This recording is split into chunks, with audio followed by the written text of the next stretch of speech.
To be honest, I didn't really see any of the ESPN coverage of the draft because I was in the background of this Cover One coverage all night.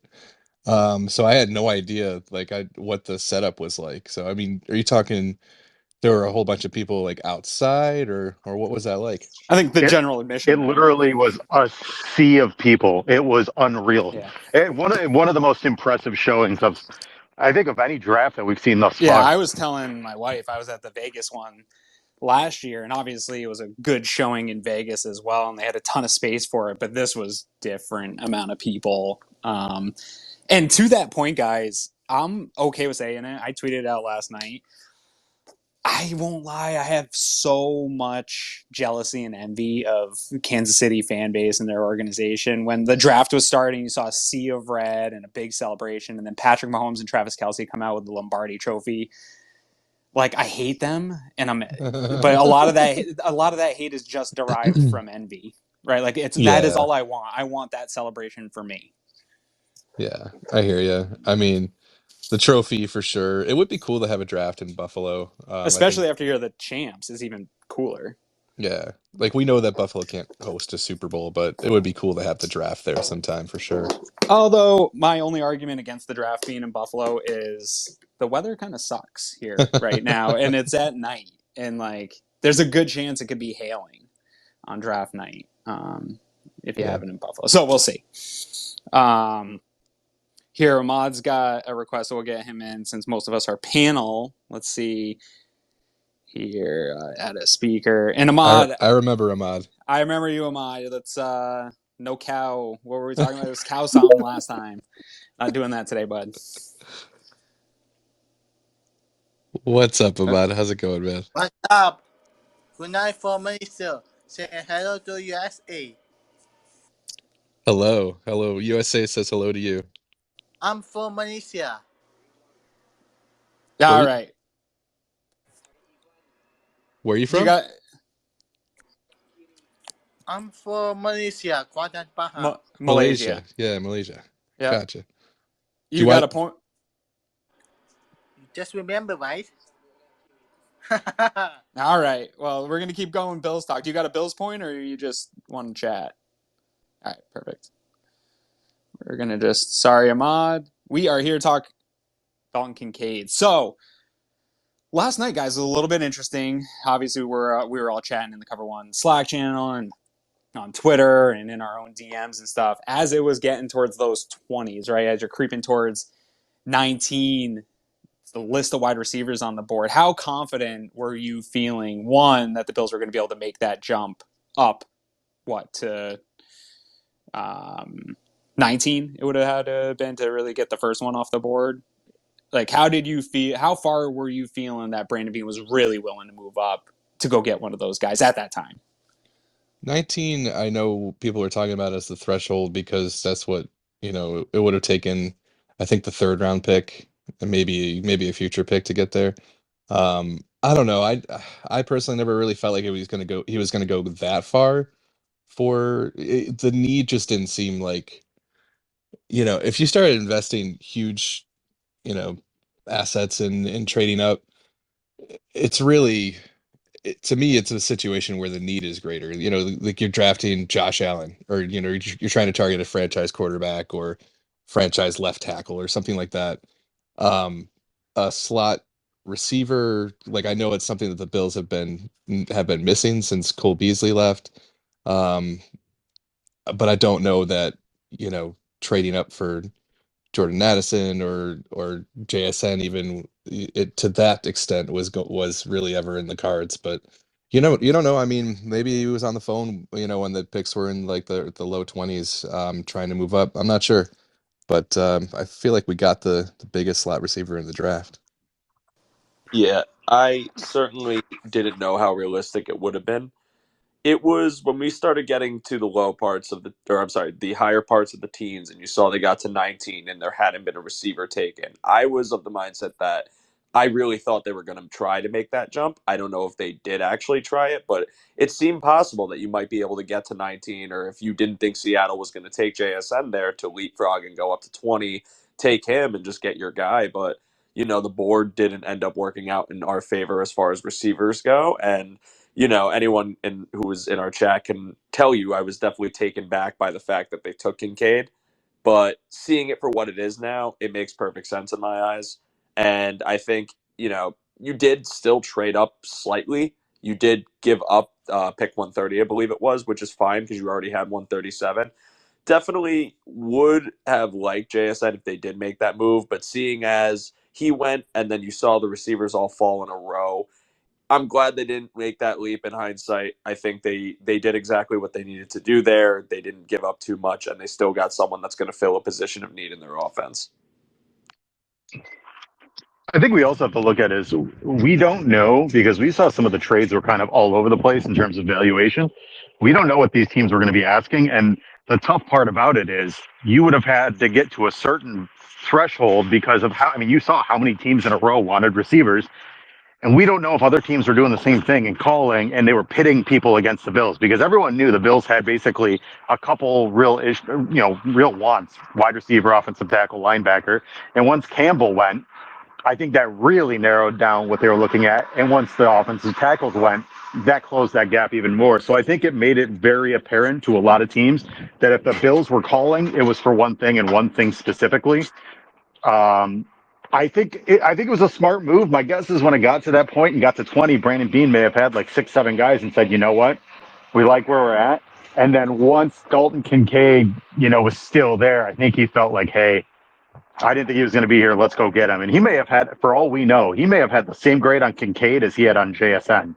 So I think it was a good move. I think it was smart, good asset management. We didn't give up too much, but you obviously had to get over Dallas, and I think that was kind of the threshold for them as to where they needed to get to. Yeah, and a quick shout out to Uber Hansen on the Cover One team who called this exact scenario last weekend on a podcast. The Bills moving up 2 spots to draft Kincaid.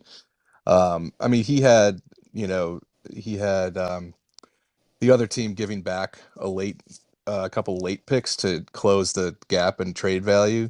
But the reality is, if you're making that call to try to move up, you don't really have the leverage to say, okay, well, let's make sure it's even on the Johnson chart, or that it's just like Right. you have to be willing to take a little bit of a hit. And the Bills took about a 10% hit in terms of trade value by not getting back more from Jacksonville, but I think that's perfectly fine if Yeah, and also, do we I hate to say we don't care about late round picks the same as we used to, but that is gonna really be harder. I know Bean wants to get those waivers on the UFAs or the undrafted free agents, right? But at the end of the day, if it's like you're saying, a 10% knock to get the guy you want, Yeah. and he talked about, he was really low on this first round and sort of everything he talked about ahead of time. And I'd really like to remind people, and I tweeted it out today because I'm seeing a lot of the negative reaction to this isn't necessarily about the player. The two things that I'm seeing that are negative are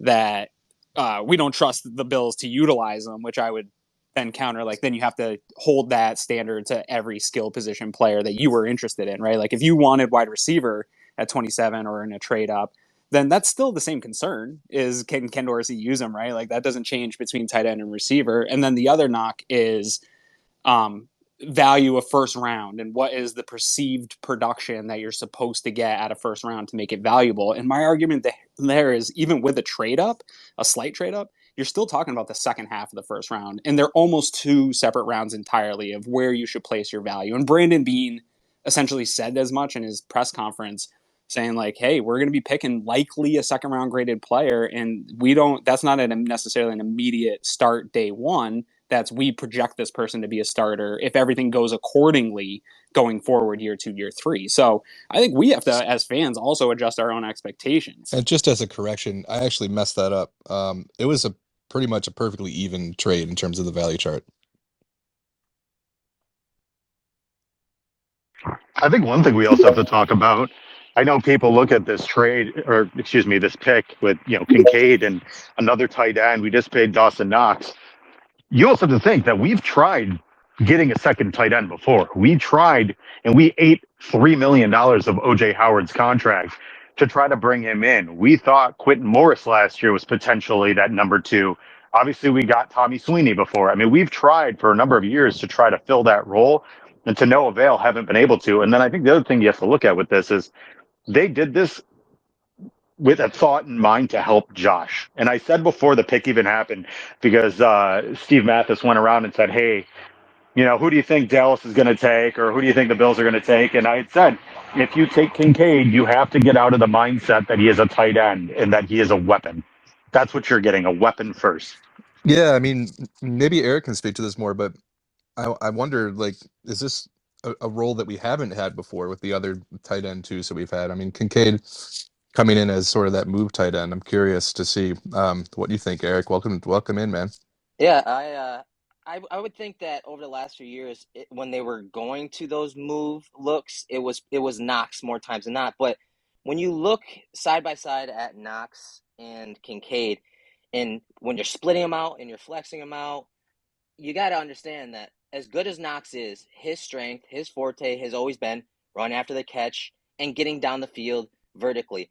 Now, when he's split out and they're asking him to run slant routes, he's the type of guy that when you talk about his athleticism and speed, it takes him a little time to get up to speed, and he doesn't have that suddenness or route running that would force a defender, a defensive back, a safety to kind of respect the underneath stuff. So what teams would do is just kind of play off, hey, we expect that slot fade from you, and we'll give you that if Josh wants to throw that to you.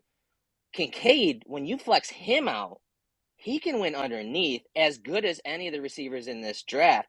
So they have to respect him. They can't give him that cushion because guess what? That's free yardage. That's what defenses did to Cole Beasley so often when he was in the slot over the years. The Bills really haven't had the opportunity to run this type of personnel. Let's start with that. And when it comes to the move tight end, I'd say over the years when they wanted to kind of use that, it would be Knox as that move tight end, the guy, flexed out. But let's be honest, the way that Knox wins in this league is run after the catch and really getting vertical, right? And so Kincaid's a different animal. I mean, he's going to run routes like a wide receiver. He's going to control the middle of the field like a slot receiver. And he really embodies everything that we've been talking about over the last few weeks, right? But we looked at it from a different perspective. Hey, we need a guy to control the middle of the field like a slot receiver, like a Cole Beasley. Well, he does all those things, especially in the option game, which you guys know. That role of reading coverages, reading leverage, and adjusting your route based on that is something that's always been in this offense. And he does it from the tight end position. I mean, he does a lot of that Y option stuff where he's reading the middle of the field, he's reading the safeties, and he's sitting or he's breaking to the post, breaking out. He adds that type of versatility as a route runner and skill set, but he's a lot different from Knox. So I think when you're talking move tight end, Bills really haven't had someone to complement that in this offense. You got to think about where this offense came from, being the EP system, the Patriot system. I mean, those offenses with the Patriots, with Gronk and Hernandez being that move tight end, those guys were a nightmare to defend because of the versatility and size that they presented. They did a lot of stuff, especially Hernandez, did a lot of stuff that slot receivers were doing back then and now. And he just created so many mismatches. So I'm excited. When you talk about the usage. I know, the Bills didn't use 12 personnel a lot. Last year, they used it 6% of the time, guys. I mean, that was ranked 31st, right? And, when it came to 11 personnel, they were up there at 72%. That was 6 overall. Where I think you start to chip away at some of those personnel groupings is obviously you're going to up to 12. That's going to go up from 6%. You're going to chip away from 11. So you're going to get some of that percentage. But think about this. The Bills' personnel usage last year, they used 21 personnel 17% of the time. A lot of times that was Gilliam. And, some of those games against the Chiefs, some of their best concepts and personnel groupings were when they went to these 21-12 hybrid looks and got those defenses in base defense. So you chip away at that 17% to get Kincaid, on the field a little more, and you're creating mismatches. You're dictating things, not just from a personnel grouping, but also from alignment type of thing. So I think it's Knox and Kincaid are a little different. I think that we'll see that quite quickly once you get him in the camp. While we got you here, Erik, and before because one of the topics of conversation for a need in this draft this year was getting that slot option, someone that could be the middle of the field guy, and it seems like Kincaid is going to do that. What do you think his addition to the offense would do for guys like Davis, Diggs? And do you also think it would take them out of potentially getting another receiver to go in that room? Yeah, that's a good one. You got to think about it. If they're going to be, they're obviously going to commit to more multiple tight end sets. So it does take that third receiver off the field. But as far as Diggs and Davis, I think it doesn't change much for them. They obviously believe in Diggs and Davis. They're highly big on him. So I think it's not going to change maybe their numbers as often. I do think that it just helps them when they do want to close a game out or want to dictate some things from week to week. I think it helps them. So, guys like Sherfield, Hardy, Shakir, I think it hurts them more than it hurts Davis or Diggs. Real quick, but we're gonna get to Aiden here Honestly, just in a minute. mentioning But those names gets me pumped Hey, up too. Joe, can you hear Aaron talking? Or I cannot. No, I'm no, I sorry. don't think you okay, can. yeah, hang back for a No, second. yeah, it's cool. Sorry about that, Joe. Erik, can you hear me? Yeah. You got me? All right, cool. I got two questions while I got you here because I love talking to you, and then we'll get to Aiden as well here. A couple of things you mentioned. One, the trying to get to 12 personnel more. I know you've talked about it a ton. Anthony has talked about it a ton. Obviously, we've seen the writing on the walls that they want to do that. Mm-hmm. There was a lot of talk, even from Josh Allen, of mimicking more of what Kansas City does, right? We saw if you want to be good like them, you got to do more of what they do. And Greg Vorst tweeted out yesterday that they were 5th in 12 personnel last year. Is that true? SIS in the regular season, so maybe he had the playoffs. Yeah. In regular season, they were 28% 12 personnel. That was third in the league. Yeah, And so 13, though, too. 13 personnel. They were at 10%. That was fourth in the league in the regular season. Yeah, and so I think people look at this Kansas City offense, right, and they think like, oh, you got to add the wide receivers, you got to add the speed. But really, I think the Bills are doing exactly what they said they were going to do in trying to get to that more to dictate. But the question I have for you is, we're talking about this kind of flex tight end position, and obviously we know he's going to be with Boris. Yeah. You know how I feel about him. I think that that shows that we are going to see development in the areas just like we've seen from Dawson Knox. He's a good coach. But how much time do you think he is going to spend with Henry and Cromer here as that sort of hybrid position, if any at all? Yeah, I think, it works out really well for him because he's obviously super skilled. So his strengths are well known, and as are his weaknesses for that matter. And when it comes to him and blocking, I mean, as you said, Boris, that's kind of his specialty, is taking those wide receiver types. He did it with Greg Olsen. He's done it with Knox. We've seen it firsthand with Knox and his development as a blocker. Like, that's where he'll have to work into. I'm not as down on his blocking as a lot of people are, guys. I'm not. Do I think he can be a little more physical at the point of attack? Absolutely. But he's got the skill set in a lot of those zone runs to execute those backside cutoff blocks. You just need to see a little more physicality at the point of attack. And I think that's exactly the same thing we were saying about Dawson Knox a few years ago. All right, Erik, you got to tell me, what do you think about the nickname Swole Beasley? Oh, geez. I'll allow it until I hear other options. All right, I'll allow it. I am very pro. I love it. All right, guys. Aiden has been waiting super patiently, and I appreciate that. So the floor is yours, my friend. Thank you. Good morning, guys. Good morning. So I'm wondering, would you guys have traded up to 19 or maybe 20 for JSN? And how much would you have given for that? So we did cover it just like about 20 minutes ago, but just to kind of give you like a brief recap. No, it's okay. No worries. I think all of us kind of, as a collective, not only just Cover One, but as a fan base, saw that JSN was like the one sought after, him and Darnell Wright, like the two guys that I think as a fan base people really wanted, right? I think the issue was how far and what you would need to give up, and I think it was kind of a split room. Like last night on the Cover One show, we were all kind of split as our feeling, and then in the Cover One chat, it was very similar. I think if you wanted to get up there, you would have had to give at least a third this year, potentially based on the Rich Hill chart, a third next year. And I just don't know if people felt, especially with how things were dropping, it was more of a let's hold tight and see what was going to happen. Because if he made it to 20, maybe he would have made it further. I think it was just we were waiting with bated breath. we knew there was going to be a run on wide receivers. It was just when, and unfortunately, it happened right then and there. And my guess is, like I said earlier, Brandon Beane, I think, probably had a number of guys. I mean, you see right now going into the second round, there's a lot of talent that were earmarked as first round talent. So there's a lot of guys that potentially Brandon Beane still has his eyes on, that had his eyes on last night, that he would have felt comfortable falling to 7. All right, I see. That makes sense. I don't believe there's a lot of first round guys left. Honestly, I'm thinking I don't think you could have paid anything to get Seattle off of 20. I think that JSN's kind of like a DK or who's that other really good guy they have? Tyler Lockett. I feel like that's kind of like what they see in him.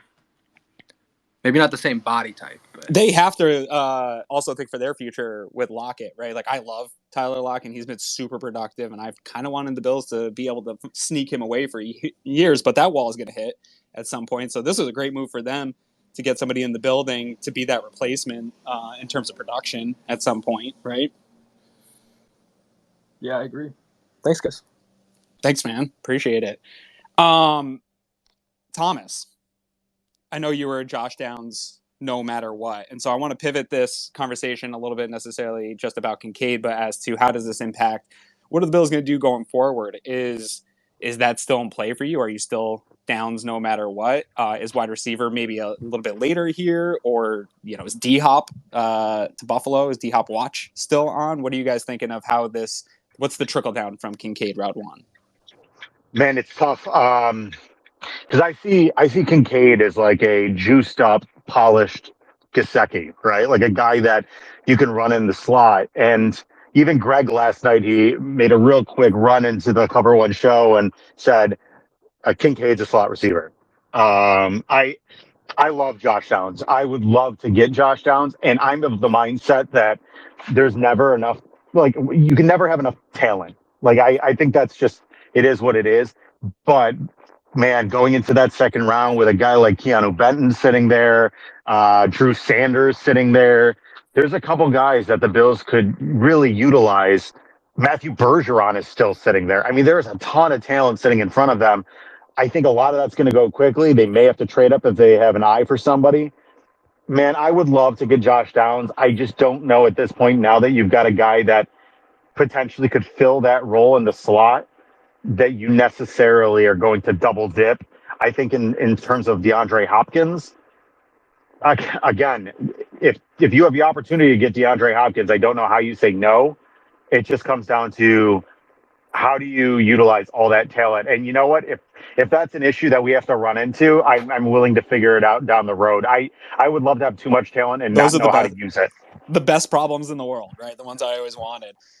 Erik, I know you're Yeah. coming in here too. Can you also kind of talk to us about the state of linebacker heading into the remainder of the draft here, since Campbell went way ahead of where everybody projected? And I think that's probably where they're trying to make calls for, right? Try to get one of these linebackers that are left.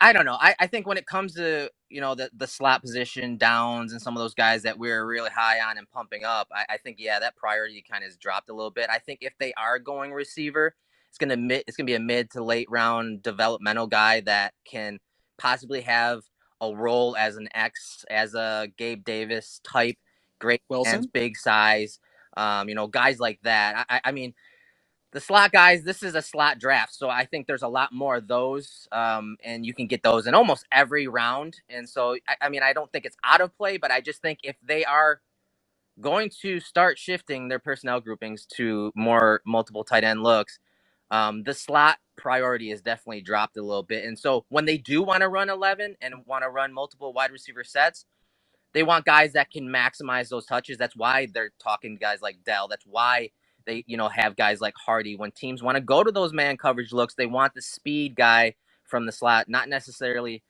some of those, whip and return type routes, which those guys still have that in their bag. But you're going to start to get a lot of those looks from Kincaid. So I do think it kind of drops them down. But as a linebacker, yeah, they need to find one because, as you guys know, we've talked about it for months now, that cliff. It really comes quickly outside of the top 2 or 3 guys that we talked about, and one of them is already off the board. So where do we if you're targeting, obviously it's Sanders or Simpson they're trying to target to get up to. And this was the conversation before any trades existed, right? And on mock drafts was, where do you get for Jack Campbell? I think it's still probably the same spots you're trying to get to, but now it's for Drew Sanders. Do you think the Bills have the ammunition, already having traded away a pick and kind of having limited their resources here in the draft? Do you think they dip into the future to make this type of thing happen, or are they gonna have to sit back and wait and hope a guy falls? I mean, that's a great question. I think they probably would have to dip into the future. And if you're talking about the position, and we have for many months now about how it's a priority and how it's important to this defense, I don't think that's out of the question. And dipping into those picks in the future, it's just crazy to think that okay, now they got a tight end in the first round, and now linebackers staring them in the face, and a guy like Sanders they're really making the decision for them because Campbell's off the board, which I didn't think anyone saw coming off the board that early in the mid first round. Sanders kind of matches up, when it comes to need, but also when it comes to great value because, again, he can add as a pass rusher, which the Bills do need the first half of the season with Von Miller out. So it's an interesting thought exercise because they may have to dip into some of the future picks, but it is a priority position. It's something that fills something short term and long term. Joe, you came back in. I don't know if I can hear you still or not, or if you can hear me, but I can hear you, AQ. all right. I love it. What's going on? Oh, goodness gracious. I have no idea why this keeps happening, so I apologize. I didn't mean to interrupt anybody. I legitimately couldn't hear anybody. You're good, man. You're good. Yes. So for second round and how this is kind of falling, I mean, yeah, I don't see them going with Downs anymore. I don't see them hitting that direction as far as trying to fill the slot now. I think you did that already. I agree with Erik on that it's not as big of a need. Linebacker is going to be tricky. The Lions messed the board up for everybody. Thank you, Detroit, for that. I would have liked to see if Campbell was going to float around in the 40s and maybe you trade up for him. That is clearly not going to happen now. So your options are pretty much Sanders, Simpson, or if you want to sit back and wait for like Williams or something like that. But I don't want to do that. So to be completely honest, I'm fine with them just staying put at 59. I'm fine with them waiting and just letting the board fall as is. I still think you'll get either a really valid interior offensive line option, like maybe JMS, but if not JMS, maybe Whippler or Tittman, who I think are going to be, immediate. No, I'm sorry, not immediate, but someone that you could shell for the season and have come in case Morse goes down or if Morse retires, heaven forbid. Or you could go with an interior D-line option if Siaki Ika's there, Keanu Benton's there, maybe an edge rusher if somehow Derek Hall falls down there. Like, I feel like this round... Foskey would be... Yeah, Foskey as well. There's plenty of choices there. What is Erik? Co-sign on Foskey, but I don't know. I think interior defensive line's out. I think they have too much committed right now for this year to the defensive tackles, and so I think edge is one of those options. But it's hard. It's hard to look past linebacker, man. It's just Erik. Yeah, go ahead. With that thought, though, like I agree with you that they have a lot invested, and it would be a tough game to play roster management wise to bring in another interior guy, especially early on. But how easy do you think that room is to turn over in a year with no guys under contract going in next year? That's going to be a big... No, I'm not saying don't take one at all. I'm saying right. Today. Right. At least not till the third round, right? And so like a guy like Roy, yeah, or Broderick Martin or something. This is the way I would think about it and project it: is you go ahead and get a defensive tackle. That's fine. I'm okay with doing it, but he's a guy that, again, needs a little development, needs a little refinement. Again, third round or later, I'm okay with, because you want him to be defensive tackle 3 next year with Daquan getting extended, hopefully. And then you're probably drafting your defensive tackle high next year, which is their MO. Again, same thing. They love to do that. And so I want to get that developmental guy that's a year or two away that can play DT3 next year when you draft, as part of a rotation, when you draft your defensive tackle high and you bring back Daquan Jones. I mean, yeah. I do agree with that because I do want to extend Daquan, but I'm still not opposed to taking interior D line depth this year, especially if the room's going to be empty next year. I just don't see the harm in doing so if the prospect is big enough or someone that could really bolster the line for the future, not just this season alone. But again, if they want to avoid doing that and just wait till next season or next round or so, then that's fine by me too. I think honestly, you have a lot of options you could go with here, and there could be a lot of talent for you on the board. To be honest, if I were to see them trading up, it would be for a linebacker, or maybe if they were the team that was super in on Bergeron and likes what he brings to the table, and they don't feel comfortable with Spencer Brown at that role, I'm fine with that too. There's Yeah, again, the thing with first, me when it comes to that position, defensive tackle, is we've been saying for months now how, hey, Bean has to do a better job of hitting on those picks and getting those guys into the lineup. And now we're worrying about a defensive tackle 5, essentially. I right. mean, it doesn't seem like the proper use of resources when he already has that much money committed to some of these guys. I know there's different flexibility there, but it just doesn't seem like that is the priority when we're My talking about the roster construction. my thought on defensive tackle this whole draft process was this is a high-end linebacker class of really I only think 2 guys. For me, Simpson's too much of a project to really put in the type of asset that you need to get him. And I don't think the Bills are in that position for a linebacker to go in. They already have a project in Terrell Bernard. I don't know that they would need a different type of project. So for me, it was if you miss out on these Sanders or Campbell, then I think you need to get bigger up front and more dominant up front to keep a Terrell Bernard or a smaller linebacker clean. So it was kind of a if this happens, then that's more of a priority. Where now I agree with you. If they attack linebacker tonight, then I think you can push it down a little bit and go with a later guy. Real quick here, Whittle, been waiting patiently, my guy, in here every week, showing support, showing love. And I see you in other spaces, my man. What's going on, Whittle? I just want to feel better about this pick. If you're telling me that we're going to utilize Kincaid and he's going to have 50 to 60 catches, 700 yards, and like 4 or 5 touchdowns, okay, cool. That makes sense.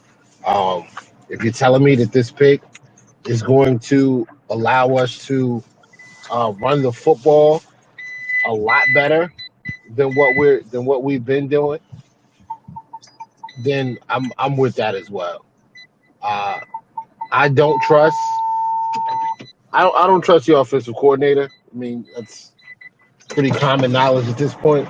But I'm hopeful.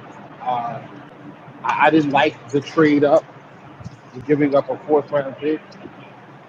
But if we go after a linebacker, listen, Campbell coming off the board literally sunk my night.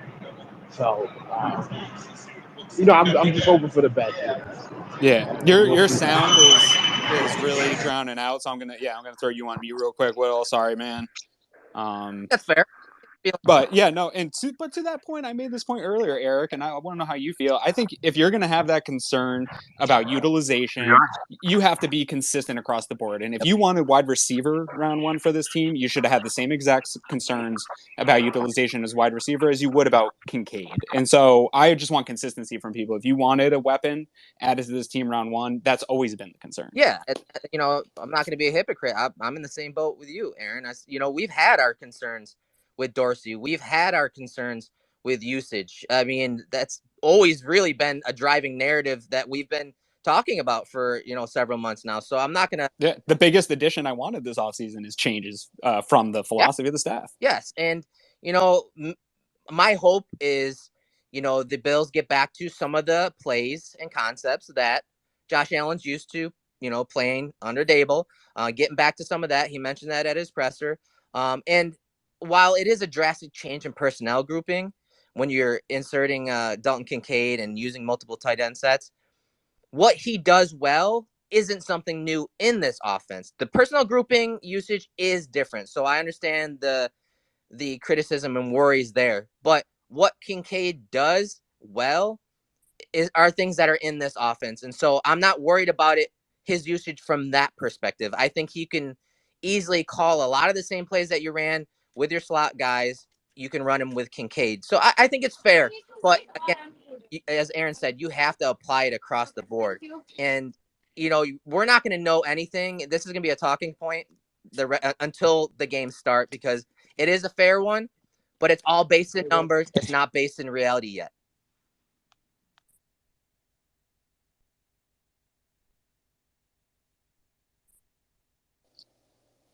I can't tell if anyone was trying to speak there. It looked like Chris came on for a second. Chris, were you trying to? Or if anyone can hear me now, I'm never sure. Yeah, Aaron, I got one more concern. I would like for us to be able to get to the quarterback, and I don't feel like we can do that unless Von Miller's here. So can we address that at some point in the draft? So again, I had a little trouble hearing you, but your concern is getting to the quarterback and Von Miller, and I'm with you, dude. Yeah. Last night in the Cover One DM, Erik, you can confirm we were talking, and I'm even cool with it as an earlier investment because I do have concern that Von Miller's getting older, and I know he's in probably better shape than anyone at his age. And we project him to come back and return to this team, but it could take a full year. We saw Trey White take a full year. I typically assume large injuries like an ACL is going to be a full year and a half to 2 years until a guy's back to where he was. And so it is a concern to me that you don't have that finisher. I'm excited about Epinesa as in terms of his ability to get pressures, but he hasn't shown the ability to be that finisher or closer. I like Root. I think the Bills can get pressure on QBs. They do that well. They disrupt. But it's like that Jerry Hughes conversation is, and pressures matter and they get QBs off their spots, but having the closer like Vaughn we saw is what gives you that huge leap. And it really separates from being a good defense to a great defense. And it is a concern to me that they don't have it right now. Yeah, it drives, right?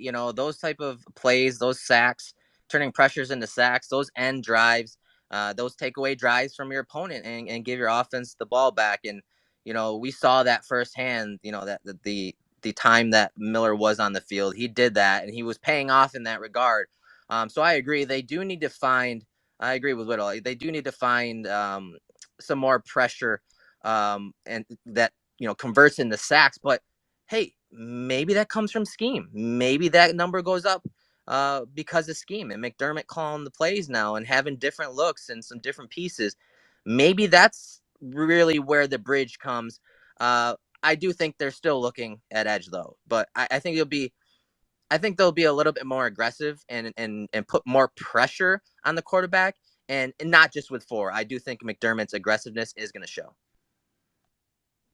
I think a lot of the pass rush productivity of this line is going to live and die with the health of the line, too.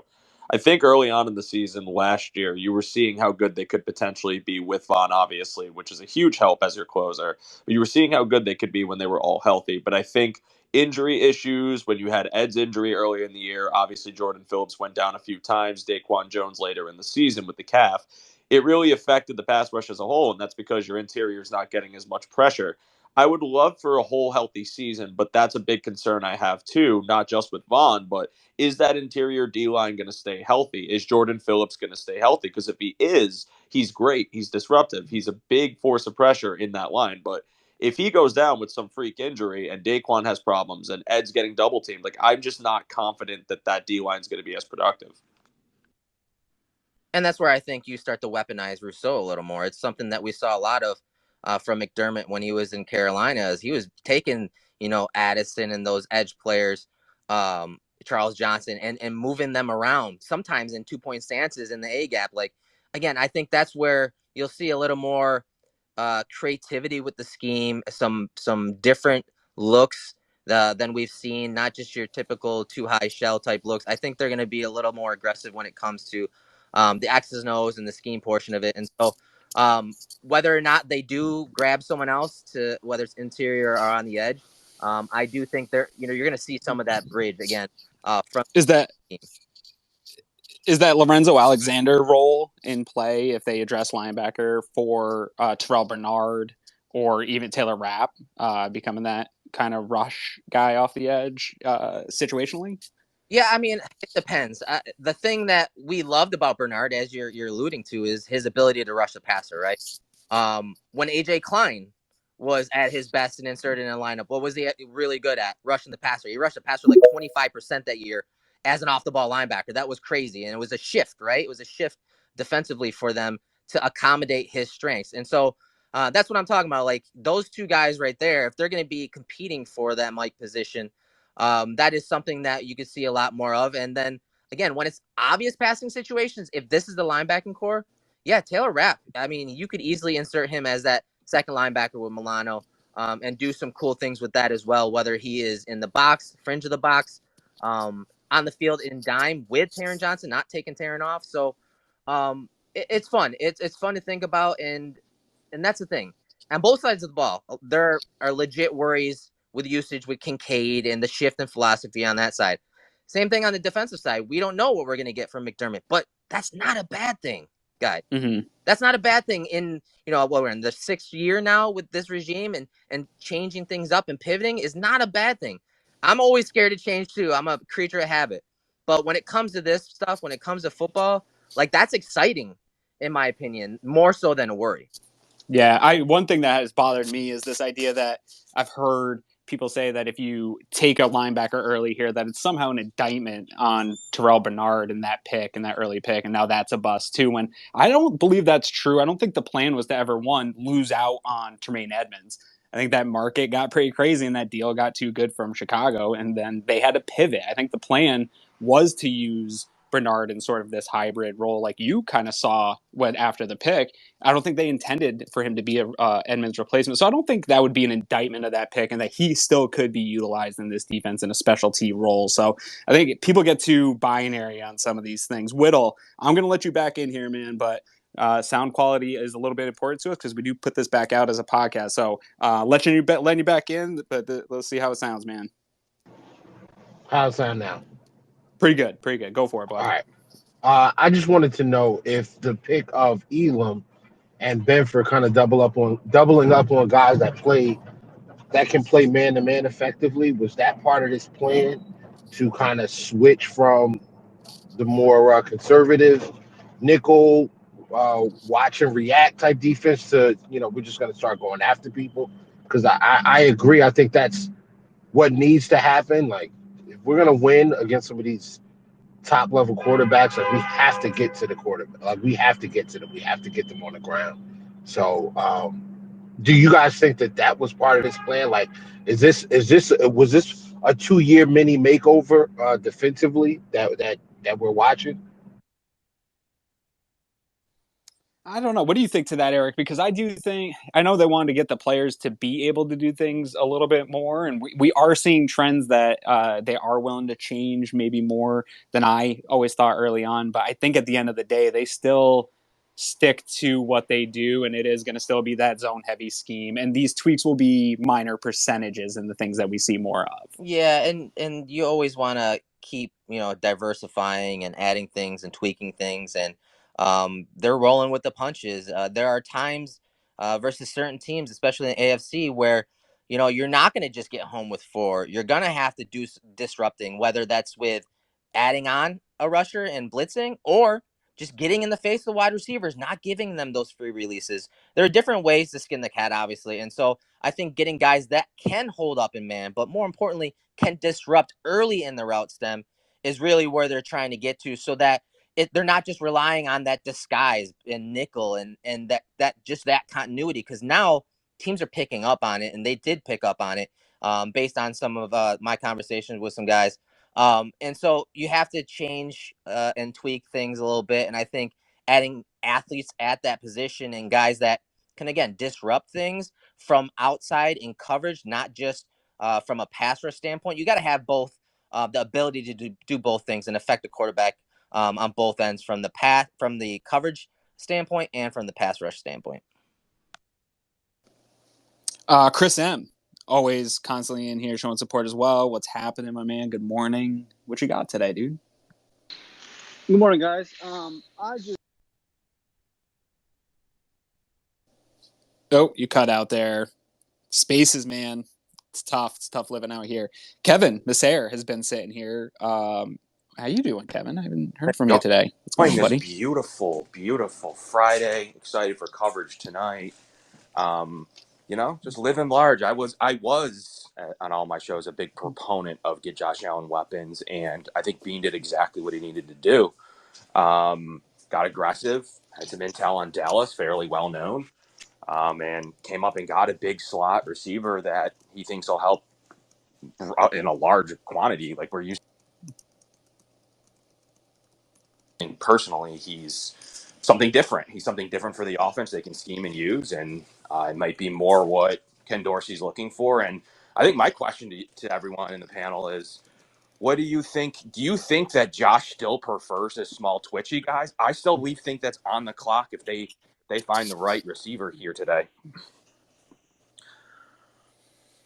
I think it's later, because for me it's downs and very slot specific, and I don't know. I think that's a tough use of assets early to get two guys to sort of fill the same thing you're looking to do, which is that Beasley role. I don't. If you're using two guys to fill that role, I think that's too much. And so I know Wilson is a guy that Erik likes out of Stanford there and from the Senior Bowl, and I would be into that later on if they still have those late picks, unless they move those around today here or maybe some futures. But I don't know if I want to do it today now. I really did like that plan if it was a different position, like if they went linebacker early and then get into downs, that was a win for me. But I feel like that's too much assets for pass catchers. But maybe I'm out. Maybe I'm wrong.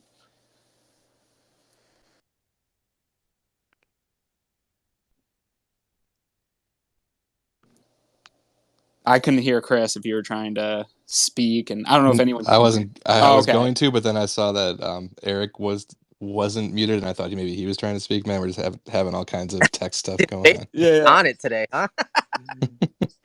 But yeah, there's a lot of late round receivers too that I think they could be interested in. I think I'm with you, AQ, in the sense that spending another pick, like a day two pick on a receiver, probably doesn't make a ton of sense given where they went in the first round. But maybe like a Charlie Jones, or I know Whittle's guy, Bryce Ford Wheaton. He's one of those later round guys. Mingo But could be later than anticipated. I know he's he probably goes today, I would think, but You think? maybe. Yeah, I've seen him all. today. But Andre Yosivas, he's my. if Yosivas slips into day three, I like that guy too. I mean, he's a I like tradesy Ronnie guy. Bell. Why Ronnie doesn't Bell. anyone like Ronnie Bell? What am I Well, missing? if he was wearing a different helmet, would you like him as much? Yeah. Okay. Yeah. I I mean, like Bell. it's the injury that scares people off. And to the point I made about Von Miller, he was less than a year and a half recovered from an ACL injury. But before that injury, he was one of the best wide receivers in the country.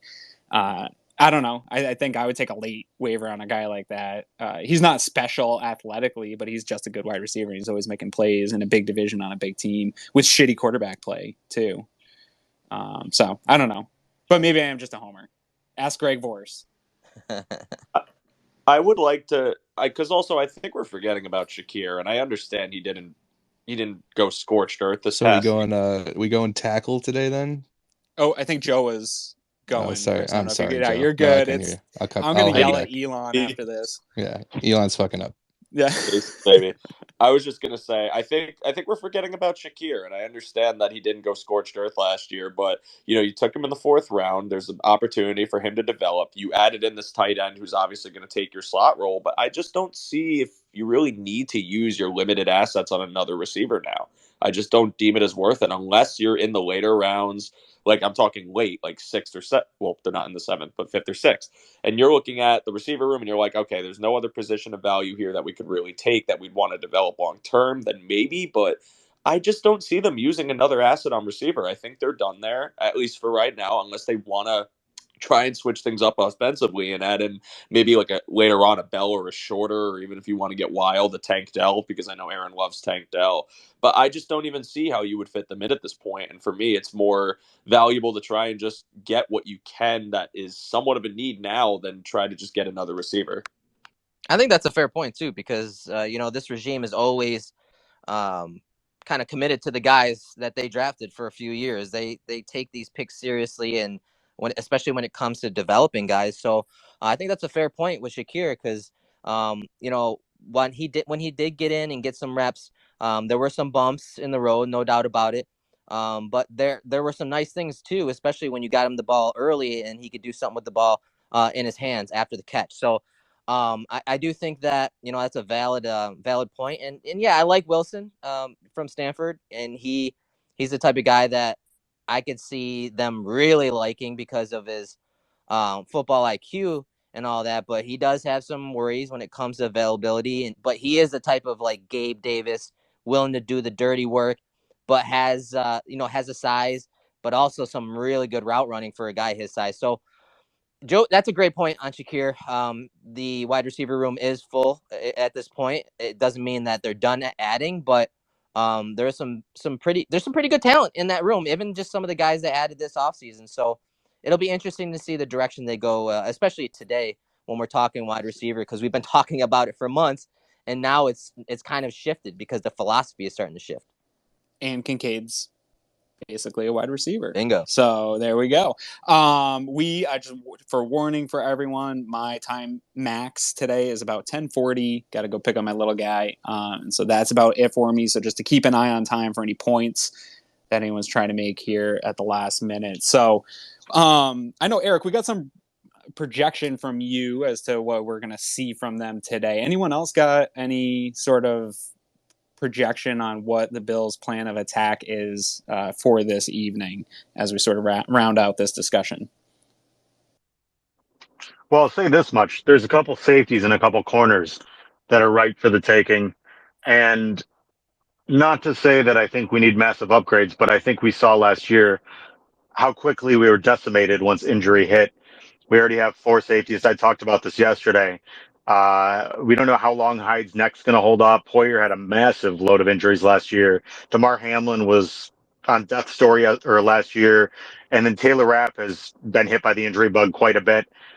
I wouldn't think it'd be all that crazy for them to dip their toes into the defensive back pool. I know Brandon Bean mentioned Christian Benford and potentially looking at maybe moving him to safety. I think there's some. I mean, Brian Branch is still sitting there, which is astounding to me.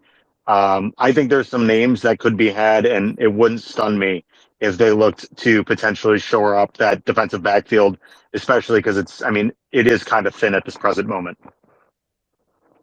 I like the defensive backfield. I actually like the depth, and I think that there is a position in this organization that you can take less and get more out of. It's defensive back, and I think that you can continue to fill the depth with these late round guys if you have to, or even bringing in just like different, Taylor Rapps type guys every year where you're just getting guys that plug into exactly what you're looking for. I understand the concerns of the availability going forward, especially with Micah Hyde and Jordan Poyer.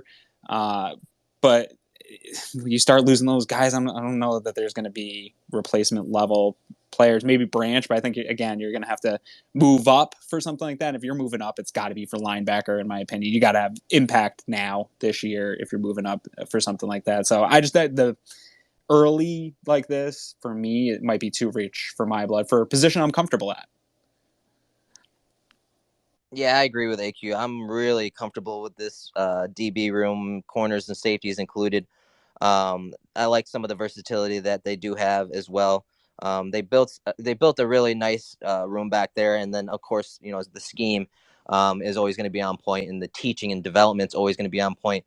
I'm with AQ as well when it comes to moving up. If they're moving up, it's got to be for a linebacker. If they're staying, I would think, I know a lot of people like Benton. I like him too. He's there. Bergeron, he's there for the pick, and they really like him.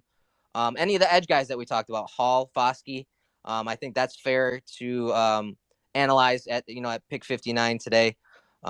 It's really open. They're going to have a cluster of guys because this is where the meat of the draft is, and it's usually like that most years, but I'd say this year more so than prior years, especially if you're talking guys outside of the first round. So I do think today's going to set up really well, and don't rule out Brandon Bean moving back as well to pick up picks. Make up for those picks the pick he lost last night. Absolutely. Yeah, I was going to say That's he what he likes to referenced do. it. Trade up in the first, trade back He referenced it in after his press that. conference. He said that's how he's going to gather some picks back. So I would look out for that. I think he'll probably like to have a couple third-round picks. So we'll see what he can get for going into the third round. If he can get an extra 4 to get that 4 back, I think that's what he's looking for. But to the DB point earlier, I love their DB unit. I think that's super strong. I think you think Mapu on day 3, some type of versatile safety, come down in the box. Outside of that, I really like what they're doing at the DB in DB in general. Yeah. So I love late Brandon Yeah. Hill picks, or something like that, or even undrafted free agent. See him on a lot of boards not going even drafted. I would do that, stuff like that. But Dominic, I want to get Dominic in here. We last year, a year ago, we were hanging out with Dom, and he was a fantastic host to Eric, Greg, myself, and a couple of our friends while we were in Vegas. And huge Cover One Slack supporter for years now. Good friend of ours. Dom, dude, welcome. How are you, my man?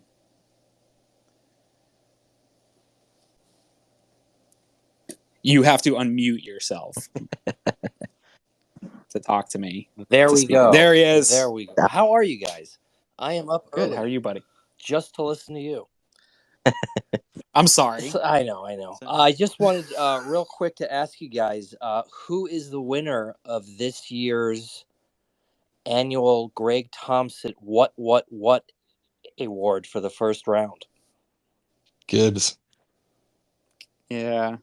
Anyone from the Lions probably in general, yeah, right? Like maybe it works out for him, but I loved Campbell and I was all in on the idea of him or nothing, but not there. It's a lot. The Lions had a weird night, which stinks because that's an organization that I'm like, I want success for the Detroit Lions because it's very similar to the Bills. I feel like it's a battered fan base and just even worse, right? They've just been particularly worse than the Bills, maybe the worst organization in all of sports. And they've been trending the right way, and I like what they're doing, and I want that for Russell Brown. They had a good start too. They had that trade back. I thought, oh, this is cool. And then they're like, no, we're just going to take Jahmyr Gibbs at 12. It's different. And I hate to be that guy that pounds on running back, but it's true that it's different in the second half of the first round versus the first half. They made the wrong choices, I think. The Falcons also, they had one of the best running games in the league last year, and they picked Bijan. And then I have to say the Commanders picking Forbes when you had two arguably better cornerbacks right there for them. Yeah, Gonzalez going after Forbes was interesting for sure. Those are good. I'm going to be that guy. They were reaches. They were 100% reaches. I don't want to make it sound like I think that they were right value. I love both of those picks for the Lions. I really do. I think Gibbs is going to be a stud in Ben Johnson's offense. I know they have Swift, but Swift has injury concerns, and he's essentially on his way out with this pick. And Jack Campbell's going to be their starting linebacker. Were they reaches? Absolutely, but they're two positions of need for that team that I think just made them a lot better. So even though you might not like where they took it, it's going to make them good. I'm excited for the Lions. Sure. I like what the direction overall that franchise is heading in either way. To flip Dom's question, so far in the draft, it's got to be the Eagles had the best, like the rich getting richer there, or am I crazy? 100% Philly. What a night. It's incredible that Howie just is the I don't know if it's going to work out quite like they hope it will with Smith. Dude, they might get 100 sacks. They've got it looks ridiculous on paper. It's just might not live quite up to the expectations. But but what's the expectation getting Smith that late? That's true. But did they trade up for Carter? Yeah, they traded up one spot, right? Yeah. That's a lot of I don't know. I hate to be that guy that like projects out on paper, but I'd be really hard pressed as a Philly fan seeing the success that they had a year ago with like historical QB pressure and sack production, and then you add fuel to the fire. Boy, I would be real excited of the projection on paper for sure. And they lost a bunch of guys too that they had to replace, but it'll be interesting for sure. That's gonna be a tough defense again. Yeah. So that was fun for them. Harry Roseman, hats off to how he's able to continue to build a team there. Any other reflections here on night one of the draft outside of the Bills necessarily, league wide? Anything anybody had in mind that they thought was a good talking point or stuff? I think the Texans were a bit boggling to me, to be honest with you. I mean, Eric hated that pick or that trade. Yeah, the CJ Stroud, great pick. I think CJ Stroud could be very good. But man, I just feel like they were sitting there at 12. They got all those assets. They still would have ended up with a premium talent. I just don't know if Will Anderson was worth trading what you just got. And they had back-to-back. I mean, 33-34. how many people would say that's like the sweet spot of the draft right now? Sure.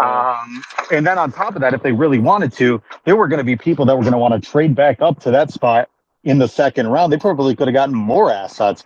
I just feel like it was a very odd timing. And I guess it was probably like a D'Amico Ryans type of move, but it Sure. seems very strange. It's, to me, so we were talking about on the Cover One kind of DM group, and to Joe DeRosa's point here of the Lions, I'm going to sound like a hypocrite here for making fun of the Lions, because I'm going to defend the Texans a little bit here in that, yeah, it's a terrible value trade. It doesn't look good, and all the analytics guys are going to show you that it's not a good value there. But as a Texans fan, man, you've been kicked in the groin hard for years. Like, I think this is more of a, let's rally up. Like you said, maybe it's a DeMarco Ryans. Let's get this rallied up. You just took the two most important positions in football. Whether we agree that the grades are valuable or not, that is how you build the right way for a team, is get a good quarterback and get pressure on quarterback. So I understand the mindset and the idea behind addressing those needs. Now it's going to see if their projection on those players match where they went to go get the value, but they're going to get made fun of. But I do think Texans fans, for the most part, will get excited about this, and jersey sales will happen, and they've got some players to be excited about, and I don't think they've had that for years now. I'm just glad. I'm sorry, Joe. Go ahead. I'm sorry, Thomas. I was just gonna say, because I was on stream with boys from Air Raid and Ant, and I was lamenting the idea of them taking Will Anderson at 2 and not getting Stroud. So I think Stroud, yeah, they gave up a ton of assets. It's definitely a lot, but at the same time, like, you got your potential franchise quarterback with a room that's semi-ready for him. You got a very good defensive end, debatably one of the best, if not the best in this class. It's a lot to give up, but 2 premium positions, 2 premium picks. I mean, it's going to make them competitive. I said it on a show a few weeks ago. I think the Texans are a sneaky team this season if they were to draft the correct quarterback, who I think is CJ Stroud. I think they have the talent on that team already to make a lot of noise in that division, maybe in the conference as a whole. I'm not saying Super Bowl, but I'm saying potential playoff sneak in. D'Amico Ryans is going to be a very good defensive coach with a lot of young talent on the team. I think it was the right move for them. It's just a lot to give up, yes, but I think they're further along than people are gonna think. I have a tough time with Ohio State quarterbacks evaluating them, and I think CJ Stroud's probably the best of the group that have come out in terms of best passer. I think Justin Fields has the ability to be dynamic, but I think Stroud's probably a better passer. But it's really hard with how good that wide receiver room is to really identify how truly good these QBs are, or are they lifted by the talent around them? One thing I did want to jump in real quick, and 2 things. One, I want to give big kudos. A lot of people don't know this. Last night's show went off without a hitch because of an unsung hero. That's Chris Kepner. He was behind the scenes for the entire show last night, did an unbelievable job making sure everything was running smoothly, that, whoever was coming on, all the picks, everything was in lockstep. He did an unbelievable job last night. So big kudos to Chris, as well as Tilton Judge. They, ran that smooth and beautifully. The other thing I want to say is, I think, you talked about who made out. I think the Bills made out, man. I think getting the best tight end in the class where they did at the back end of the first, I don't think, hot take, he has to be the greatest tight end in Bills history to make the pick worth it. I'll say that. I think what he needs to do is he needs to be an asset to Josh Allen and contribute in a positive manner. And I think that's going to be, he's going to make and solidify his own legacy that way. Thanks for the shout out, Thomas. That was nice of you. Yeah, I mean, Tilt did all of those graphics if you guys were watching, and those guys, I mean, Judge and Ant and Tilt all did a ton of prep. So it was definitely a team effort, but I thought it went super well. I was really happy.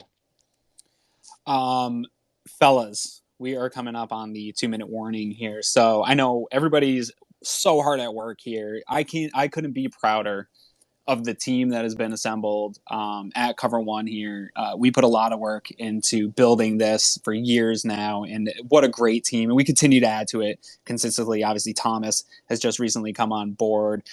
We're continuing to add. Joe DeRosa has a new show here with us. Guys, fellas, let people know what else for work, who's going to be on what coming up here this weekend, because I know we're full of content going forward. Yeah, just real quick, we got a ton of content on YouTube. I'll let the guys tell you about that. After the draft wraps and the post draft show wraps on day 3, Saturday night we're gonna go on playback for like a full draft recap and hangout. And that's in our free room at playback.tv/cover1. It's a new platform for us, so we're trying to build that up. So head over there and join our room. It's at playback.tv/cover1. Yeah, well, first off, I want to thank everyone in Cover One, first off, for giving me the opportunity to be a part of this awesome team. I've only been here for a couple months, so I'm very much a rookie, but you guys have been tremendous in every single way, whether that's providing resources or just being people I can look to for guidance for anything I don't know. And there's a lot I don't know, so it's very helpful to have all of you guys there. And yeah, Chris, Aaron, Thomas, Kevin, Erik before Ant was in here, everyone in Cover One, like, they're incredible at what they do. They put in so much damn work. It's hard not to have imposter syndrome when you work with so many talented people, but they really kick ass, and it's super cool to be here with them. As for me, under review, I was back and forth on it, but I am going to be live tomorrow, everybody, but I'm going to be alive at 10 a.m., so set your damn alarm. Put some toast in the toaster, or bread in the toaster, actually. Make a cup of coffee and come hang out with me as we talk about our draft so far. And then I'm going to be joining Kevin and Mike at 12 until I think 2 o'clock for some draft coverage that we are going to be doing this weekend. And subscribe to Cover One, like everything, show some support. These guys are incredible. This network's incredible. And it's a lot of hard work going into this, and we appreciate all of you. All right. Anyone else got a plug? Yeah, real quickly, I'll Otherwise, follow up on yep. Joe, and then I'm good to go. So appreciate everyone tuning in to Space as always. But yeah, Joe said you can catch us. It's going to be a fun day Saturday talking about day 2, as well as breaking down anyone we see coming up. Hopefully, I'm a little biased. Hope Bean gets us an extra day 3 pick here today. But you catch us tonight, actually, 6 o'clock on the pre-show leading up to the draft. And you'll catch me on day 2 as well. So looking forward to breaking down my favorite prospects here as we head into the night. So check out all the content day 2 and day 3. Awesome. And don't forget to check out cover1.net. Lots of good written content as well. Nobody's going to get any work done today.